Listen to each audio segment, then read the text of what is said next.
بسم اللہ الرحمن الرحیم وَإِذَا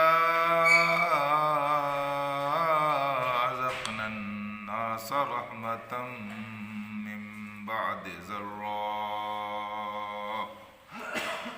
مَسَّتْهُمْ إِذَا لَهُم مَّكْرٌ فِي آيَاتِنَا قُلِ اللَّهُ أَسْرَعُ مَكْرًا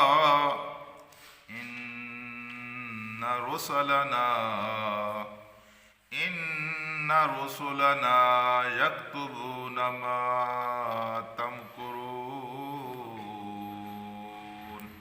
صدق اللہ العلی العظیم۔ رفقائے گرامی، معلوم نہیں ہوتا کہ یہاں اللہ پاک نے کافروں کو مخاطب کیا ہے یا مومنوں کو مخاطب کیا ہے یا تمام انسانیت کو مخاطب کیا ہے، کیونکہ لگتا اس طرح ہے کہ یہ مصیبت تو تقریباً تمام انسانوں کے اندر موجود ہے، چاہے وہ مومن ہوں چاہے وہ کافر ہوں۔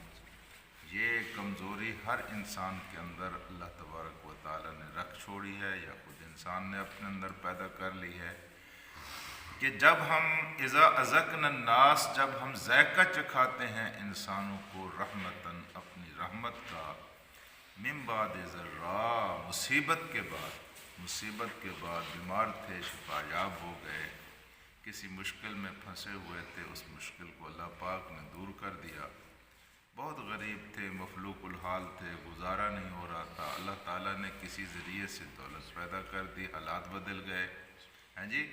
تو جب ہم اپنی رحمت کا مزہ مصیبت کے بعد، تنگی کے بعد چکھاتے ہیں تو پھر انسان کیا کرتا ہے؟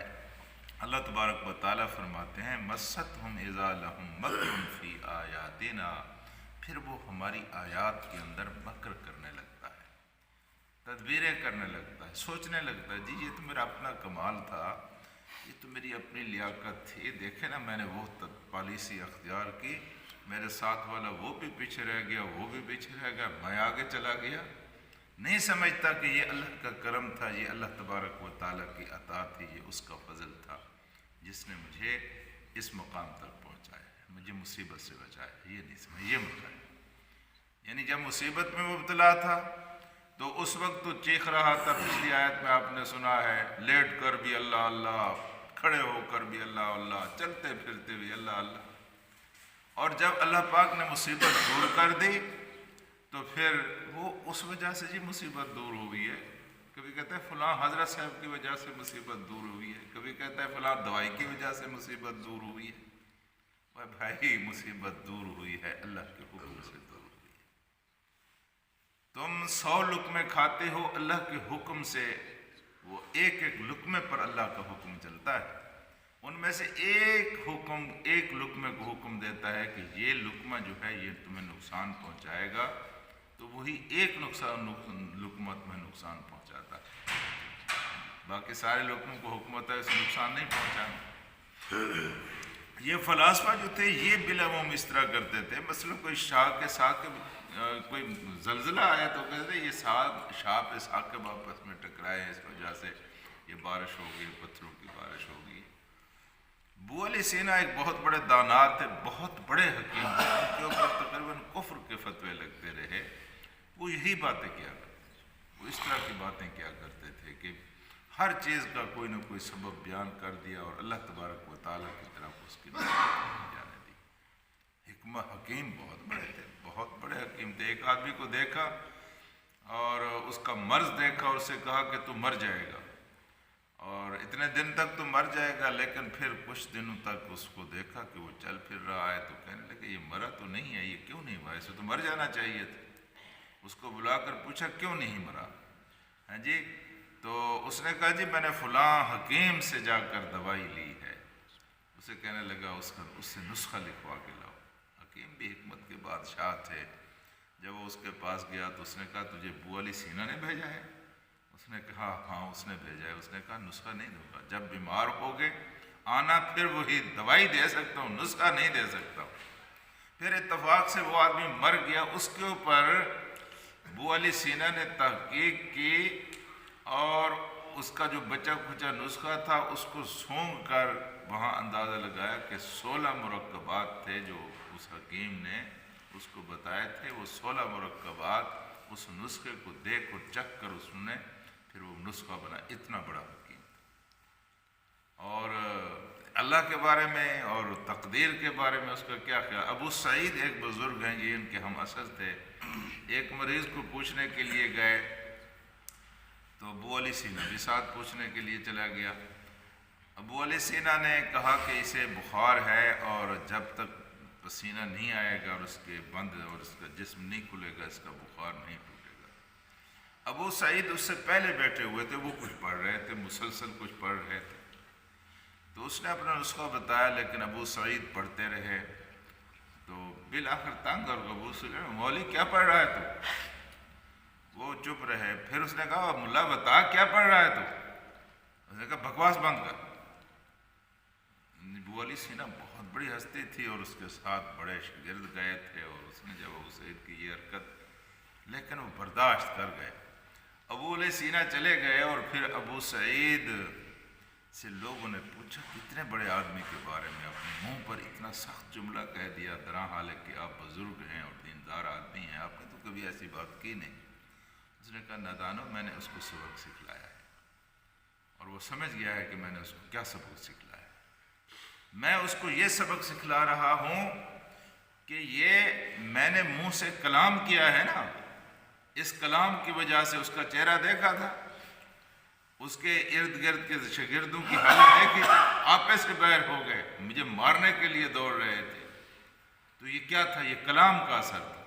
میں اس ندان کو سمجھا رہا تھا یہ کلام کا اثر ہوتا ہے، ایک بندے کی کلام کا اثر ہوتا ہے تو اللہ کی کلام کا اثر نہیں ہوتا۔ اللہ اکبر۔ کہتے ہیں دم درود، یہ ہے دم درود۔ ایک بندے کی کلام کا اثر ہوتا ہے، تن بدن میں آگ لگ جاتی ہے۔ کوئی آدمی کوئی انسان کوئی ایسی بات کہے تو جب اللہ تبارک و تعالیٰ کا کلام ہوگا تو اس کا اثر نہیں ہوگا۔ بھائی یہ دنیا کا نظام اللہ کے کلام کے لفظوں کی برکت سے چل رہا ہے، جب ان لفظوں سے برکت اٹھ جائے گی دنیا باقی نہیں رہے گی۔ ہاں جی، تو میرے بھائیوں، اللہ تبارک و تعالیٰ کہتا ہے کہ جب ہم اس مصیبت کو کر دیتے ہیں دور تو پھر یہ بڑی چالیں چلنے لگتا ہے، بڑے بہانے کرنے لگتا ہے، طویلیں ڈھونڈ کے لاتا ہے، عذر تلاش کرتا ہے، منہ سے نہ بھی کہے تو دل ہی دل میں کہتا رہتا ہے کہ ہم بڑی چیز ہیں۔ دیکھیں نا جی ہم نے کس طرح مقابلہ کیا مصیبت کا، مصیبت سے بچ آئے۔ تو اللہ تبارک و تعالیٰ نے بتایا کیا کہا ہے؟ اللہ تبارک و تعالیٰ نے یہ کہا ہے کہ اگر تو اس طرح کرتا ہے تو قل اللہ، قل ان کو کہہ دو اور ان کو سمجھا دو کہ اللہ جو ہے نا اسرع و مکرا، تدبیر کرنے میں تم سے تیز نہیں ہے، تیز تر ہے۔ بے شک تمہاری تدبیریں کیا ہیں اللہ کے مقابلے میں؟ ہاں جی، جب انسان کہتے ہیں کہ جب مصیبت کے بعد انسان کو فراخی ملے اور غربت کے بعد انسان کو امارت ملے تو پھر انسان تکبر کے کلمے کہنے لگ جائے تو گویا وہ اعلان کر رہا ہوتا ہے کہ اس عزت کا میں مستحق نہیں تھا، اس رحمت کا میں مستحق نہیں تھا۔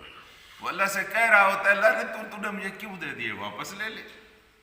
دراصل وہ زوال کا اپنا نقطہ رکھ رہا ہوتا ہے کہ میں اب پیچھے کی طرف جانا چاہتا ہوں۔ اچھا، تو اللہ تبارک و تعالیٰ نے فرمایا، پھر اللہ تبارک و تعالیٰ دیکھا نہیں ہے آپ نے آن کی آن میں حالات ایسے بدلتا ہے کہ شاہ جو ہوتے گدا اور گدا جو ہوتے شاہ بن جاتے ہیں۔ یہ ہے اسرا و مکرا، اللہ کی تدبیر بڑی تیز ہے، اللہ کی تدبیر، اللہ تدبیر کرنے میں ساری کائنات سے بڑا ہے بس۔ اور پھر فرمایا ان رسولنا، بے شک ہمارے رسول جو ہیں نا، رسول سے کیا مراد ہے؟ فرشتے جو آپ کے کندھوں پر بیٹھے ہوئے ہیں نا، ان رسولنا، بے شک ہمارے رسول یکتبون ما تمکرون، جو بھی تم تدبیریں کرتے ہو وہ ہمارے فرشتے لکھتے چلے جا رہے ہیں، تمہاری ایک ایک بات کو لکھ رہے ہیں اور ایک بات کو لکھ رہے ہیں۔ اور یہی ایک ایک بات لکھی ہوئی، یہ جس طرح پٹی چلتی ہے قیامت کے دن چلا دے، این اون آن جو آپ نے کی ہے وہ بھی سامنے آ جائے، این اون آن بھی سامنے آ جائے۔ ساری بالکل یہی چیز ہوگی جو ہم کہتے کرتے ہیں، ایک چیز اور ہوگی بس اس کے ساتھ، ایک چیز اور وہ یہ ہوگی کہ آپ نے کن جذبوں کے ساتھ کون سا کام کیا ہے، یہ رننگ کمنٹری ساتھ ساتھ چل رہی ہے۔ آپ دیکھ رہے ہیں میں نے نماز پڑھی ہے، میں نے درس دیا ہے، پیچھے کہا جائے گا یہ درس تو اس لیے دیا ہے لوگ اسے نیک کہیں، اس نے صدقہ تو اس لیے کیا ہے، یہ رننگ کمنٹری ساتھ ساتھ چل رہی ہو۔ اس نے نماز اس لیے پڑھی ہے کہ لوگ اس کو نمازی کہیں، نیکی کے کام اس نے اس لیے کیے ہیں، ساتھ ساتھ وہ یعنی تصویر اس طرح کی آ رہی ہوگی، آواز اس طرح کی پیچھے آ رہی، ہر عمل کے بارے میں بتایا جا رہا ہوگا کہ جناب آپ نے یہ عمل کیوں کیا ہے، یہ عمل کس لیے کیا۔ کہتے ہیں کہ ایک امام مسجد نماز پڑھاتے ہوئے اگر اس کو پتہ چل جائے کہ کوئی بڑا آدمی آیا ہے جو اس کو فائدہ نقصان پہنچا سکتا ہے، اگر اس نے رکوع لمبا کر لیا ہے تاکہ وہ آنے والا آدمی آ کر مل جائے اور پھر اس سے کہے کیوں جی حضرت سے رکعت مل گئی تھی نا، میں نے تمہارے لیے ذرا رکوع بڑا کیا تھا، تو اس نے اپنے بھی نماز کو برباد کیا، مقتدیوں کی نماز کو بھی برباد کیا۔ اس حد تک اللہ تبارک و تعالیٰ حساس ہے اس کو، بے شک۔ ہاں جی، اس لیے وہ کہتا ہے کہ جو کام کرو میرے لیے کرو۔ جس طرح انسان اپنی بیوی اور بیٹی کے بارے میں کسی غیر مرد کی کسی قسم کی دیکھیں نا مداخلت برداشت نہیں کرتا، شرارت برداشت نہیں کرتا، اللہ اپنی ذات کے بارے میں اس سے کہیں زیادہ حساس ہے کہ اس کی توحید پر کہیں تھوڑی سی آنچ آ جائے، بس ایک انسان کو اپنے ماں بہن کی عزت کے بارے میں اتنا غصہ نہیں آتا جتنا اللہ تبارک و تعالیٰ کو اس چیز کے بارے میں غصہ آتا ہے کہ اللہ کی توحید کے سامنے کسی کو تم شریک ٹھہرا۔ تو اللہ تعالیٰ کہتا ہے ہم تو ایک ایک چیز لکھ رہے ہیں،